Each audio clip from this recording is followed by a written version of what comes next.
Love you po. Yan. Magkakalayong daw pala kasi sila. Kaya New nag-i-post Zealand lang po kasi sa... kami.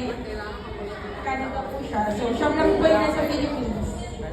So, at least ngayon, may kasama na siya. Si Sar. Kung nandito din si Sar. So pag umalis si Sar, balik siya sa amin. Good evening po.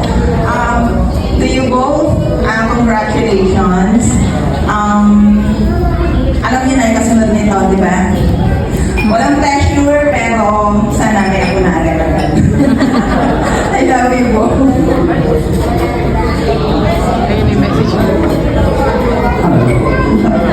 Good evening, my name is Hawkins. My wife, Mary, you probably all know her. She said that she didn't want to talk tonight. She wanted me to get up and speak on her behalf. Because as you all know, she's very shy. And she's a very quiet young lady, and she doesn't like to talk, does she, at all? No.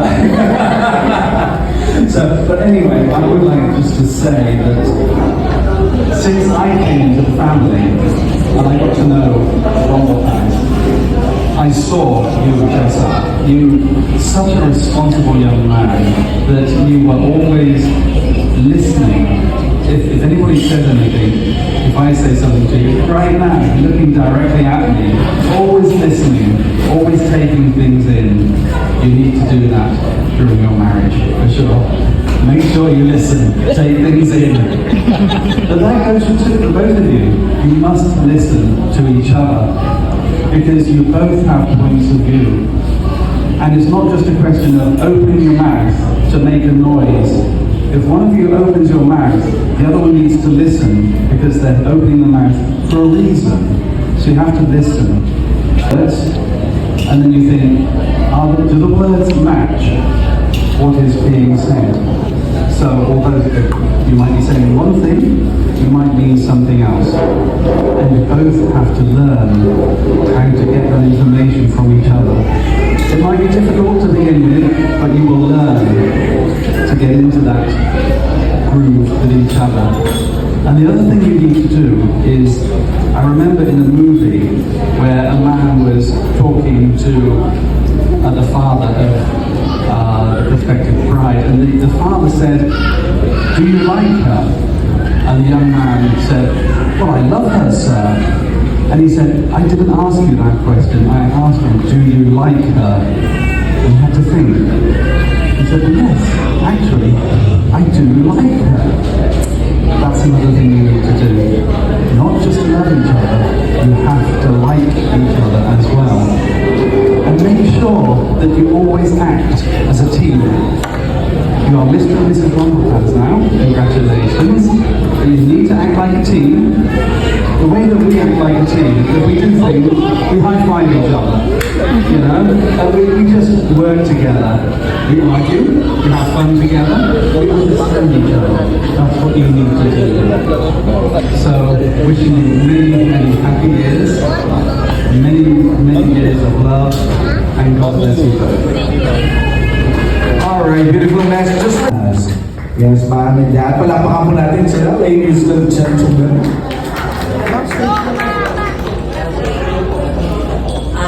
Good evening po sa inyo lahat. Una-una, maraming salamat sa mga pumunta ngayong gabi.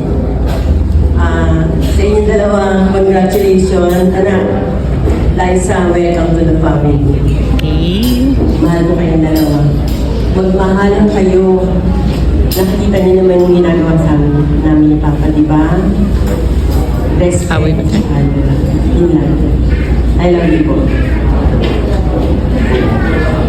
Lahat na sa akin na. Siguro sa mga.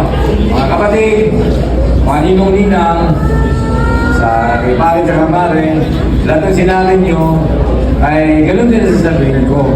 Subalit ito yung ibang klase naman. Kasi pinag-usapan nyo sa sarili. Sana pag-isipan nyo rin paano yung mayambag sa lipunan sa paligid nyo. Dahil doon sa paligid nyo, doon ang mag-uumpisang pagpanday para kayo ay umunlad bilang mag-asawa. Kapit-bahay na nag-aaway, sisigawan. Oh, tama ba yun? Hindi. Gagawin niyo yun? Hindi nyo gagawin, di ba? Oh. Pwede yun lang magiging marites. ang ginagawa ng mama mo. Totoo yun, di ba? Uy, si Brandon. Okay na yan. Huwag natin kayaan yan. Kung nangyari na sa atin yan, pag-uusapan natin yan, di ba? Kung lahat ng sa akin na sa iyo, isa kayo, di ba? Kaya, Jessa, kung anong maniko mo, yung asawa mo. Ako sa Marco, kahit overtime pay ko, hindi ako sumama. Sakripisyo, bilang ama, tahanan. Ang bunga noon ay yung magiging mabuting anak ninyo. Bakit? Kasi ilagay kayo sa tamang eskwelahan, nagiging pundasyon yung aking paghihirap yun sa barko. Pag-iingat ng mama mo sa yaman namin. Kabili tayong may lupa kay Patagal. Kapag-aaral kayo sa private school, kapag tapos kayo, Gerard, tapusin mo sa iyo ha, dito ka muna rin. Naka-COVID kasi, natigil yung bunso. Bili ka na mami ako. May trophy. Pero yung ako na yung swerte. Oo, swerte yung pamilya nila. Pero salamat. Pare, salamat ang magtanggaw. Kaya yung sinasabi ko, huwag niyo kalimutan yung lipunan niyo. Hindi kayo magiging mag-asawa dalawa, husband and wife, kundi dahil sa lipunan. Dahil lipunan, yan nauubo kayo. Para kung maging mabuti kayo, mamamayan, maging mabuti din ang ating lipunan.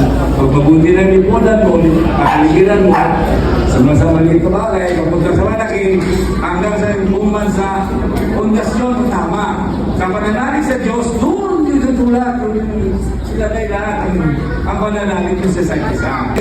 Kung mayroon na yung paniniwala, wala kong pakialam kung anong klaseng religion yan, kung saan kayo tutungo. Ang mahalaga, meron kayong paniniwalaan.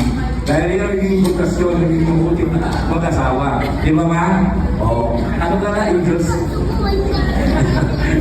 Marami Kristiyano, pero minsan naniwala may Muslim. Kahit anong religion lang natin. Hindi kami nagtitingin sa ano. Kasi isa na kami nagpuputungan. Ang paniniwala doon sa Amerika. Kung ano ang tawag nila, ito ninyo. Kaya, respetuhin niyo rin ang religion ng bawat isa. Kahit sino man yan, mga kamag-anak nyo, ano rin, pareho-pareho na tuman lahat yan. Pag-ibig. Doon babalik sa pag-ibig. Dahil ang bunga ng pag-ibig, yun ang pagsasama nyo. Sana, bago ka umalis ay magkalaman na. Oo, bilisan mo! Oo, kasi ang lipunan, wala mo lang. Malay mo, sunod na araw, baka naroon ng revolusyon, ganun lang, sigurado ka. Papatunayan mo sa mundo na hindi ka ako. Hindi ko ako na. Kaya, para sa bagong kasal, mabuhay! Mabuhay! Kaya naman! Tandaan mo, parang gano'n, Jessa, pressured. He loves me, and I bet he never lets me go. He shows me how to love my 5K winner, pangmalakasan. 5K winner, ladies and gentlemen. Tito, anong pangalan? Teddy. Tito Teddy. Iyo na ang 5K. Bakit tumaas? 5K. 5K. 5 kilos. Pero 5K. Oh. Tama. Ano masasabi mo? Tito? Sanay naman ako. Sanay naman naman sa akin. Palakpakan mo natin. Two winners, please join our couple. In front of us, ladies and gentlemen, I am talking about Liza and Jessar. Palakpakan mo natin sila. Alright? Go Liza and Jessar.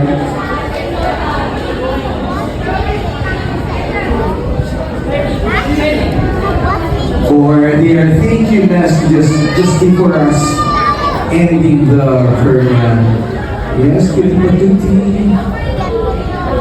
And change ng mind. Una po, gusto ko pong mag-thank din. Ginawa niyo po possible ng event na to. And pangalawa po, sa lahat po na umuwi from abroad po, na yun po yung lahat po ng sisters ko po, si Nanay Ellie, si Nabiak probinsya, yung mga taga-Iloilo po na family po, relatives po ni Sir. Maraming salamat po. Both sa parents po na sa families po namin, special po kay Jessica na sobrang hands-on nung wala po yung kuya niya. Kasi si Jessica po ay 1 month before po ng wedding namin umuwi. Tapos, ang proxy niya po ay si Jessica. Lagi po kahit po sa trabaho, ganyan,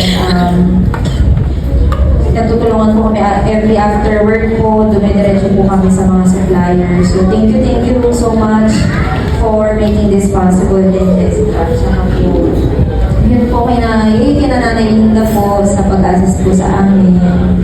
Thank you po. Sa lahat po, hindi ko na po maisa-isa lahat, pero thank you po pati po sa suppliers, lalo kay Mr. G, tsaka kay Sir Mark na sobrang, talaga, hindi ako sanay kanina na binibili nila ako, na ina-assist nila ako na kung anong kailangan ko.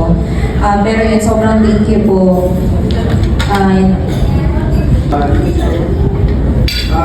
Una-una sa lahat, nagpapasalamat ako kay Lord dahil sa mga blessings na nakakapon namin. Hindi lang sa amin, kundi sa inyo din. And then, gusto ko yung pasalamatan si Father Albert Habison na nasa church kanina. Kasi actually wala na siya dun sa church, pero binagbigyan niya kami for the one last night ni Father Albert. And then, sa mga ninong and ninang na nagbigay ng oras po sa amin, sa mga manlalayo, ninang, sa punta sa ibang bansa, at sa mga family namin, galing Iloilo, galing Batangas, na spend ng oras kahit na medyo maulan, hindi maganda yung panahon, bago-bago yung panahon. And sa mga friends namin, na isa, kabawabalan, kahapon, and then na-spend sila dito galing sa Nigeria. Sa mga friends nila isa, nice meeting you guys. And then, sa mga parents po namin, thank you po sa take care po sa amin. Sana po pag tumiko po sa bahay, matawag na lang po kayong mama and papa. Sinigit ko pala po natatawag lang po nila kaya ako, nahihilang po ko aking tita. Ayun po. Thank you parang sa mga gifts na binigay sa amin na liman o malaki na appreciate po namin yung dalawa. And then sa kapatid ko pala, special mention to my sister. I love you. Love you. Nandiyan siya kahit sa sobrang hirap. Nandiyan pa rin siya para sa amin. Wala ko siya nandiyan.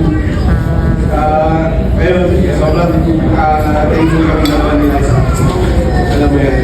And then special shoutouts to Sir Tony, si DJ Tony. Salamat kami sa iyo. And then thank you kay Mark, and then kay Regine. Grabe yung nagkasi-kasi nila sa amin. Thank you rin sa Asimani, sa Spark Sun Studio. Siya kay Kuya Lolo yung nagawa ng bulak na sa Siman. Sobrang ganda. And then si Nanay Laura,